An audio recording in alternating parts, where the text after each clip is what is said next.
Romantic প্রণয় উপাখ্যান। মধ্যযুগে বাংলাদেশের বাইরে আরাকানে ব্যাপকভাবে বাংলা সাহিত্য চর্চা শুরু হয়। বাংলা সাহিত্যের বিকাশে তাই আরাকান রাজসভার অবদান অনস্বীকার্য। এখানে যারা সাহিত্য চর্চায় আত্মনিয়োগ করেছিলেন তাদের মধ্যে অন্যতম ছিলেন দৌলত কাজী, মর্দন, আলাউল প্রমুখ। আলাউল পদুমাবত কাব্যের অনুবাদ পদ্মাবতী রচনা করে বিখ্যাত হয়ে আছেন। তার অন্যান্য রচনার মধ্যে আছে হপ্তপয়কর, তোহফা ও সেকান্দর নামা। মধ্যযুগের বাংলা সাহিত্যের মুসলমান কবিগণের সবচেয়ে উল্লেখযোগ্য অবদান এই রোমান্টিক প্রণয়োপাখ্যান। প্রাচীন ও মধ্যযুগের ধর্মকেন্দ্রিক ও দেবতাকেন্দ্রিক সাহিত্য ছেড়ে এই কাব্যগুলোতে প্রথমবারের মতো মানবীয় বৈশিষ্ট্য প্রতিফলিত হয়। চতুর্দশ শতকের শেষ দিকে বা পঞ্চদশ শতকের প্রথম দিকে বাংলা সাহিত্যে মুসলমান কবিদের প্রথম আবির্ভাব ঘটে। বাংলা ভাষায় প্রথম মুসলমান কবির নাম শাহ মুহাম্মদ সগীর। শাহ মুহাম্মদ সগীর 15 শতকের কবি শাহ মুহাম্মদ সগীর সুলতান গিয়াসউদ্দিন আজম শাহের রাজত্বকালে যে কাব্য রচনা করেন সে কাব্যের নাম ইউসুফ জুলেখা। অনেকের মতে তিনি ফার্সি কবি জামি রচিত ফার্সি প্রেমাখ্যান ইউসুফ ওয়া জুলাইখা অবলম্বনে রচনা করেন ইউসুফ জুলেখা কাব্য। তবে কবি জামি শাহ মুহাম্মদ সগীরের পরবর্তী কবি হওয়ায় জামির কাব্য অনুসরণ করার সম্ভাবনা খুবই কম। এই কাব্যের মূল বিষয়বস্তু হল তৈমুর বাদশাহ কন্যা জুলেখা এবং কৃতদাস ইউসুফের প্রণয় কাহিনী। শাহ মুহাম্মদ সগীর ব্যতীত ইউসুফ জুলেখা কাব্যের অন্যান্য রচয়িতাগণ হলেন আব্দুল হাকিম, ফকির গরিবুল্লাহ, গোলাম সাফাতুল্লাহ, সাদেক আলী ফকির মুহাম্মদ। দৌলত উজির বাহরাম খান 16 শতকের কবি দৌলত উজির বাহরাম খান ফার্সি কবি জামি রচিত ফার্সি প্রেমাখ্যান লায়লা ওয়া মজনুন অবলম্বনে রচনা করেন লাইলি মজনু কাব্য।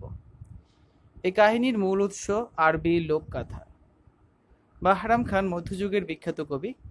তিনি চট্টগ্রামের জাফরাবাদের অধিবাসী ছিলেন। তার পিতা মোবারক খান চট্টগ্রামের অধিপতির কাছ থেকে দৌলত উজির উপাধি পেয়েছিলেন। অল্প বয়সে পিতৃহীন বাহরাম খানকে চাটিগ্রাম নিপতি নেজাম শাহ সুর 1560 সালে দৌলত উজির উপাধি প্রদান করেন। দৌলত উজির তার পিতার উপাধি ছিল। লাইলি মজনুর রচনাকাল নিয়ে পণ্ডিতদের মধ্যে মতভেদ রয়েছে। ডক্টর মুহাম্মদ শহীদুল্লাহর মতে এটির রচনাকাল 1569 সাল। ডক্টর এনামুল হকের মতে 1560 থেকে 1575 সাল। ডক্টর আহমেদ শরীফের মতে 1543 থেকে 1553 সাল। আব্দুল হাকিম নূরনামা কাব্যের জন্য খ্যাত আব্দুল হাকিম। কবি আব্দুল হাকিমের প্রণয়োপাখ্যানগুলো হল ইউসুফ জুলেখা এবং লালমতি সয়ফুল মুলক। আব্দুল হাকিম ফার্সি কবি জামি রচিত কাব্য অবলম্বনে ইউসুফ জুলেখা কাব্য রচনা করেন। কবি আব্দুল হাকিম নিজেকে বাঙালি বলতে গর্ববোধ করতেন।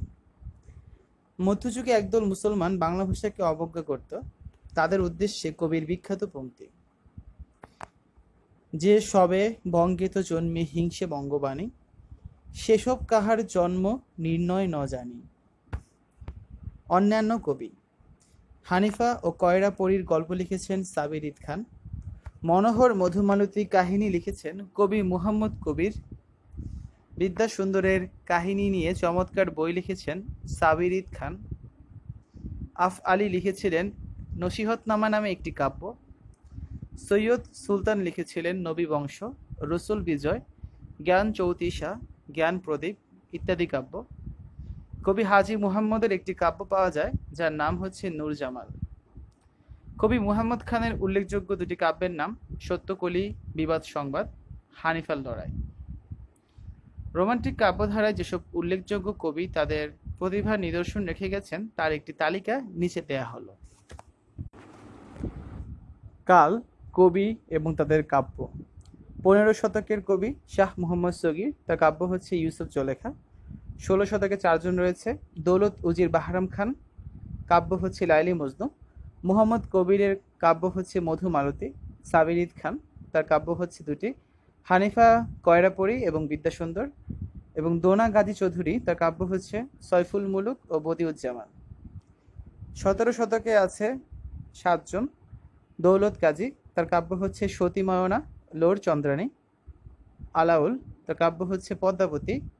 হপ্তপয়কর, সয়ফুল মুলুক, বদিউজ্জামান। কোরেশি মাগন ঠাকুর, তার কাব্য হচ্ছে চন্দ্রাবতী। কবি আব্দুল হাকিম, তার কাব্য হচ্ছে লালমতি, সয়ফুল মুলক। কবি নওয়াজিশ খান, তার কাব্য হচ্ছে গুলে বকাওয়ালি। কবি মঙ্গল চাঁদের কাব্য হচ্ছে শাহজালাল মধুমালা।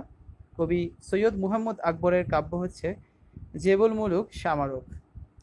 18 শতকের 2 জন কবি রয়েছেন, একজন হচ্ছে মুহাম্মদ মুকিম, তার কাব্য হচ্ছে মৃগাবতী।